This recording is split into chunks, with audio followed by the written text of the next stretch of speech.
இன்னைக்கு தமிழகத்தில் கோவை, திருப்பூர், நாமக்கல், ஈரோடு, விழுப்புரம், தமிழகம் முழுவதும் பல மாவட்டங்களில் கறிக்கோழி வளர்ப்பு பண்ணை நடத்தி வர்றாங்க.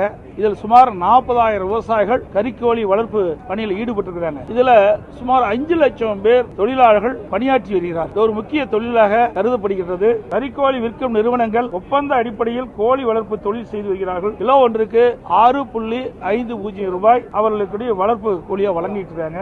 அதிமுக ஆட்சியில் தான் அப்ப கால்நடைத்துறை அமைச்சர் இருக்கும் போது இதுக்கு ஒப்பந்தம் போடப்பட்டது. பல ஆண்டுகள் ஆகிவிட்டது. இப்போ கோழி குஞ்சு, கோழி வளர்ப்பு தீவனத்தின் நிறுவனங்கள் வழங்கியது. ஆனால் இடம், கோழி பண்ணை செட்டு, தேங்காய் நார் மஞ்சி, மின் கட்டணம், தண்ணீர் போல பல மடங்கு இன்னைக்கு உயர்ந்துட்டது. இந்த விலை உயர்வால் இன்னைக்கு கடுமையாக இந்த கறிக்கோழி வளர்ப்பு பண்ணை உரிமையாளர்கள் பாதிக்கப்பட்டிருக்கிறாங்க. மற்றும் தொழிலாளருடைய சம்பளமும் உயர்ந்து விட்டது. இதனால இந்த கறிக்கோழி வளர்ப்பு பண்ணை உரிமையாளர்கள் இதனுடைய வளர்ப்பு வகை உயர்த்தி கொடுக்க வேண்டும் என்று பல முறை கோரிக்கை வைத்தார்கள். அரசிடம் 6 மாத காலமாக தொடர்ந்து இது குறித்து அரசுடைய கவனத்தை கொண்டு வருவதற்கு போராட்டம் நடத்திட்டு இருந்தாங்க.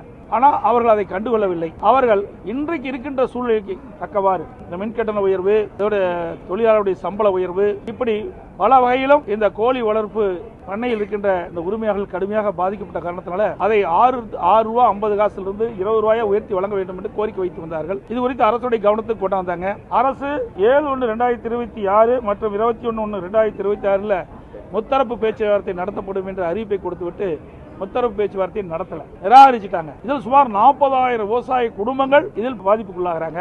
5 லட்சம் தொழிலாளர்கள் ஈடுபட்டிருக்காங்க. ஆனா அரசு வேண்டுமென்றே திட்டமிட்டு இந்த கறிக்கோழி வாங்குகின்ற நிறுவனங்களை சாதகமா செயல்பட்டு வருகிறது. அதுதான் இப்ப தெளிவா வருது. ஏன்னா இன்றைக்கு இருக்கின்ற சூழ்நிலைக்கு தக்கவாறு இவர்களுடைய கூலி உயர்வை, கோழி வளர்ப்பு செலவு அதிகரித்த காரணத்தினால கோழி வளர்ப்புக்கு எவ்வளவு செலவு உயர்ந்திருக்கோ அதற்கு ஏற்றவாறு அவர் உயர்ந்து கொடுக்க வேண்டும் என்றுதான் அவருடைய கோரிக்கை. இதை 0 நான் கொண்டு வந்தேன். இதை கூட பேசுவதற்கு இந்த அரசாங்கம் அனுமதிக்கல.